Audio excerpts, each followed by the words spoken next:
Welcome, Marian Adriaansen. You are Professor Innovation in the Care at Han University of Applied Sciences, and you are going to give us a presentation about virtual reality and ethics. Does VR make us better people? And am I entitled to my own avatar? Well, I will answer this question at the end of the presentation. Here you see VR and AR in healthcare, and you see that it is increasing. The adoption in healthcare will help to drive AR and VR growth. And what you see is at the left-hand side is the maturity and the velocity that's relatively low. The amplitude is moderate, but the impact of VR is high, relatively high. So I will have a discussion with you about the impact of VR in ethical perspective, because I think it's very important to consider the ethical perspective. Next slide. This doesn't work. Well, here you have a confirmation of the last slide. Here you see the number of VR headsets in million units, and you see a strong increase. So that underpins the development of the VR and AR development. Next slide, please. Well, here you see a test subject, Marian Adriaansen, and that's me. I'm standing on a wooden plank, and the wooden plank is only 2 centimeters above the floor. But that's the reality. But the virtual reality is that I'm standing on the roof of a flat, staring at the obis, a strong obis far beneath me. What can I do? They ask me to walk on this plank, and I'm hesitating very much, because I think, oh, I'm going to fall down to the earth. Well, at least I walk along the wooden plank. I walk along the wooden plank. At the end, they tell me, well, walk on this plank and step along the plank. I hesitate, and I don't dare to step along the plank. So I stand frozen at the end of the plank.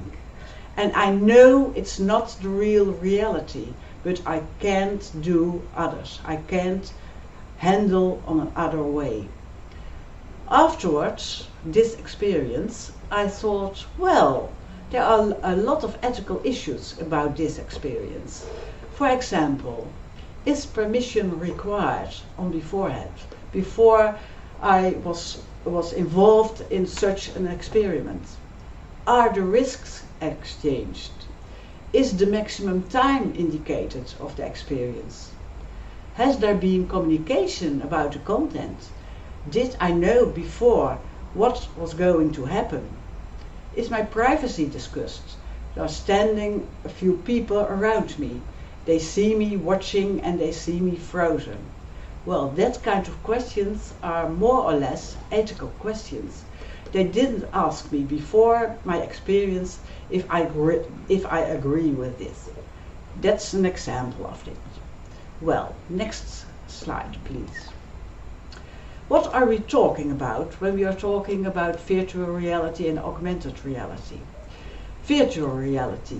Well, it moves users to another world and lets them experience it as if they are in the real world. We have immersive virtual reality. The user is sensually immersed and surrounded in the virtual world. We have a presence in the virtual world. In fact, psychological absence in the real world. And we have augmented reality. The real world and the virtual world merge. There is a layer about the real world. We saw it with the play Pokemon. The virtual world conquers the real world. Next slide. When is VR used? Well, with issues of safety, piloting an aircraft in a skills lab, for example, because you don't want to be an experience as a passenger on your flight to New York. A situation that cannot be easily imitated, for example, resuscitation on a busy street. You can imitate a resuscitation in a skills lab, of course. It's more or less safe. You can train several times. But resuscitation in a busy street asks from you immediate performance. And it is very distracting to have that performance, because there are a lot of people around you who are shouting at you, perhaps. VR is used in ethically difficult situations. For example, teaching sex offenders to interact with young children. You don't want children to be part of an experiment. At last, cost reduction. Simulation patients and professional actors are more or less expensive. By the way, you can use the virtual reality experience continuously, endlessly. And simulation patients and professional actors can you use sometimes. Next slide. What is VR used for? Well, some examples. Skills training, for example, goalkeeper training, communication skills, dealing with aggression, empathy training, etc., etc. For assessment, is this patient really psychotic? Or has he some other symptoms? Treatments aimed at behavioral change, for example, fear of heights, phobias, fear of the dentist, relaxation, pain relief. For resilience training, victims of lover boys. For example, young girls who are the victim of lover boys has to learn to say no in situations in which they like to say yes. Sometimes it's very difficult for him to learn to say no, to do the opposite. Diagnostic, meeting with your future self. Perhaps you are slimmer, you are more powerful, you hope to be so in the future. Risk assessment, sexual offenders who are possibly released from prison, and you cannot trust them, perhaps.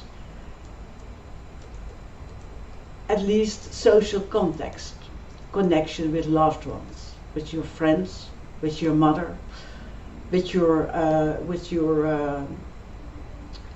grandfather, your grandmother, the persons you love, and perhaps they are dead already. Next one. Well, benefits for patients. For example, women in labor who frighten perhaps the pain, burn victims who need wound dressing several times a day, anxiety and stress relation conditions, distraction from pain, chronic or otherwise, relaxation before, during and after procedures, for example physical examinations, who are, perhaps you are frightened of physical examinations, you have fear for them. Increasing overall well-being. Well, it's possible to wander in a wood or along the beachside, or to hear the birds singing. All examples of increasing overall well-being, because it creates relaxation. Next one. Why do we use VR in the care? What's the aim of it? Is this aim not achievable in the real world? Do we really need VR? Has VR an added value compared to real-time interventions? Are we sure about that added value? What about the target audience? Are they fragile? Are they diminished responsible? then it's not ethical to apply VR on these persons. And then we have expectations and assumptions. Everyone likes gaming is such an assumption. Well, I'm not sure if everyone likes gaming. And it must be as real as possible. But perhaps reality is very frightening for a person, and perhaps you don't know that before. There is an issue of hope. This treatment is going to help me. Perhaps the person is desperately. He was looking for help during years and years, and now he thinks VR is the solution. Well, is this hope real? And is it a reality? Is VR possible to help him and treat him properly? Next one. Why is ethics important? Well, let's compare a few things. We are convinced that we are sure we know the conscious experience of reality and the world around us. When we look at each other, we think this is reality. Well, let's call it VR1, because it's also a kind of virtual reality, although we don't know that very much. Then we use VR, the real VR. We add VR2. And then interweaving arises between VR1 and VR2, our own conscious mind and a technical system. Well, how do we oversee the consequences? Do we know all the consequences? Do we consider all the consequences on beforehand? Yes, the next one. Here we have a lot of ethical questions, considering mentality, tolerance, trauma, understanding, state of mind, but also considering morality. Are we doing the right things when we use virtual reality? It has to do with experience, different cultures, and children, special category, in which we must consider the dangers, the potential dangers. We must consider responsibility, laws and regulations, management versus individuals, and can we use VR for punishment, for example? Then we must, then the human rights, for example, society, security, data protection and privacy. You see, there are a lot of issues considering ethical questions. Sometimes we consider some of them, sometimes we consider all of them, and sometimes we don't consider any question, any issue, but they are really important. Next one. Well, this is a slide with the cognitive development of children. Children beginning at 2 years, they learn through senses and action. From 2 till 7 years, they understand through language and mental images. From 7 to 12 years, they develop logical thinking and categories. And 12 years and older, they understand the world through critical thinking and scientific reasoning. You must especially consider the use of VR with children, because they have another cognitive development. They are in another stage compared to adolescents and people who are 80 years and above. Sometimes you can use VR, for example, when they are frightened because they think a medical examination will be painful. But you must be very careful to observe the signs of distress and frighten and fear. Then you have to stop the VR immediately, because you must be more aware with children compared to adults. Next slide. Well, There are several ethical considerations. One very important consideration is do not harm, and that means avoiding situations that we wouldn't want in the real world. Well, VR can be attractive for people who are addictive. Long-term use can lead to more addiction.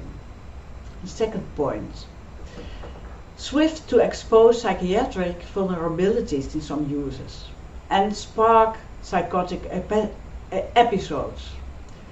There is a tendency in users to be more open about themselves than usual. Self-disclosure effect. Well, afterwards they regret this because in the real world they are less open and it is not discussed with them before. More data than in real-time interview.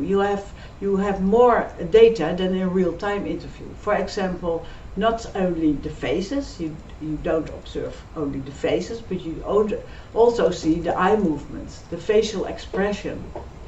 So, very important to include ethics in the design. Next one. Now several appointments. For example, not making it available outside the predefined context. For example, training or treatment. Informed consent is always required. Understandable communication with participants about the risks or about what we do not yet know about these risks. Be honest about it. Do not apply VR to humans who are incapacitated. Attention to privacy and data protection. Information about possible negative effects. More VR longer than 20 minutes can cause motion sickness or fear. The risk of changing personal traits through nudging and through manipulation. For example, empathy can increase a lot, but can also decrease a lot. Consumer manipulation through advertising trickery. Well, all risk of changing personal traits. Next one, please.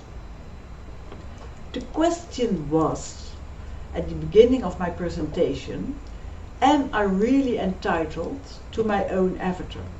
Well, there is some kind of a conclusion. Yes, I am entitled to my own avatar because I am entitled to protection, and when I am entitled to protection. Next one.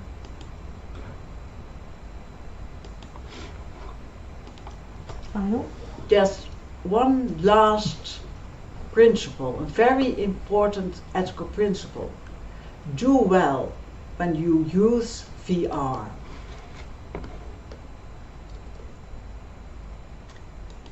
That was the last slide, I think. Thank you very much. Thank you, Marian. I don't see questions at this moment. We have some 10 minutes left. Maybe I can ask you one question, because there was one thing. Thank you for all these insights, because there's lots of questions about virtual reality. Yes. And we are all very enthusiastic. Oh, is it beautiful, all these apps we can play, all these games we can play, and with a lot of therapeutic goals. Consequences and goals. Yes. But there was one thing you said, don't use it outside. Well, you had a better term for it, but the space of therapy. But sometimes we are planning to give, for example, the VR glass to a client, like physiotherapy. Is that an English word? I'm sorry. Yes. Okay. It's an English word. Yeah. We give them classes. This afternoon we have a physiotherapist and one of our professors of physiotherapy. They want to give it to their clients to exercise at home. But yeah. When I hear you, that might be a slight of a problem. Yeah, perhaps. Yeah. So what's your advice? Is it the conversation about it, or is it that you say don't do it? No, I don't say don't do it. Okay. On before. You must don't do it for everyone. That's my advice. Because on beforehand you must make very clear what can be the consequences. For example, headache can be a consequence. You don't know. There can be some fear. You don't know why, but it can happen. So you must have communication about these questions before you use VR. And before you send the patient with a VR at his home. So you have a good conversation that they know there will be data in this application. We know things about you. You might be sick. We try it here in a safe environment when I'm with you. Yeah. So that's important that all therapists who will use this technology. The patient must be aware of the possible consequences. And mostly nowadays, patients are sent away to home with their VR without discussing these points. Yeah. But I can think that's a difficult one, because when I think in the example of the physiotherapist, you're my client, I have a conversation with you about the therapy we're going to do, but I also must have some conversation, more than 2 minutes, about the device we use. So it's yes, it takes time. Yeah. It's a lot of things we have to yes, it takes time, but you must consider these issues on beforehand, especially when you send the patient at home with the VR, because you can't have observations on that very moment, because when you see the patient in a meeting, then you can you can have observations about his symptoms, when he is going to be frightened or going to have fear or a headache or all kinds of symptoms, and you can stop the VR, or you can observe signals of the client. But when he's at home and perhaps alone at home, you can't see him anymore. Yeah. Another thing was the risk for addiction. Yes. Well, sometimes I think I keep the same example of the physiotherapist. It might be nice if you have to do your exercises for your therapy and you have the addiction, but that's a risk, especially in games. But isn't it a risk in the applications which are designed to be addictive, like games? Like when commercial or marketing tools who want to influence me. Yeah, but they deliberately involve addicted issues in the design. But isn't that a smaller risk at therapeutic programs? Yes, it is a small risk, but when you are addicted already, for example, you are an alcoholic person, I don't think VR is a good treatment. Okay, so you have to think this client has a risk for addiction. Yes. I don't choose virtual reality as a therapy. Perhaps I will try to do it, but you must be very careful not to use it too often or too long. Okay. Because when you use it too long, half an hour, 3 times a day, addiction is coming perhaps. Yeah. Okay. Another one was you have to take extra care when you use it with children. Yes. Especially small children. Are there already therapies for smaller children with virtual reality at the moment? Yes, sometimes. For example, to release pain. Okay. Because some children, they fear pain on beforehand because they have experience with painful physical examinations, and they don't like to go to the hospital again, and they are vomiting because of the fear. And sometimes they use VR, and it works well. Yes, it works well, but you must be very careful. And you must choose the child, for example. Yeah, yes. But then I'm wondering. Suppose I'm the nurse. I use VR to comfort a child, to give it a relaxed feeling, so it's not afraid for pain. What's your advice? What should I do also? Should I tell more about the device? Is that it? Yes, but the issue is, must you use VR? Can't you use other methods first? And when the child doesn't react very well, when he's still a lot of fear for his pain, then you can use VR at the end. But it's not the first device you must use. So that's the advice. Yes. If you work with children, don't make it your first choice Yeah, for virtual yes. reality, but last. Yes, the last. Okay. And then it can work well.